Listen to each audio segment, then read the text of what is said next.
Dobar dan, moje ime je Božica, po zanimanju sam diplomirani ekonomista i ovlašćeni licencirani računovođa. Bavim se računovodstvom već 17 godina i vlasnik sam računovodstvene firme Business Modus Team Kruševac.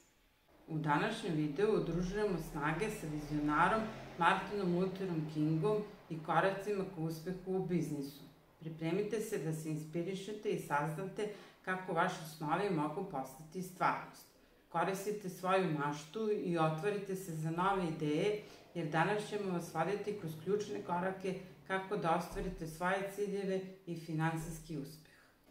Korak 1 je vizija. Sanjajte veliko. Otvorite svoj i dozvolite snovima da vas vode. Vizija je kompas koji će vas usmeriti ka ostvarenju ciljeva. Korak 2. Inspirišite svoj tim, budite vođa.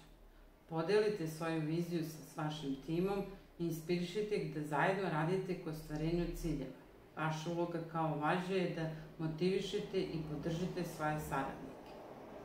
Korak 3 je planiranje. Mapirajte svoj put. Detaljan plan je ključan za uspeh. Mapirajte put ka ciljevima i prilagodite svoju strategiju kako biste ostvarili željene rezultate. Korak 4. Istrajnost.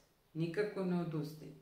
Na putu ka uspehu susrećete mnoge prepreke. Ne dozvolite da vas one zaustave. Istrajte, budite uporni i pronađite kreativne načine za prevazilaženje izazova. Korak 5 je akcija. Ostvarite svoj san. Najvažniji korak je krenuti u akciju.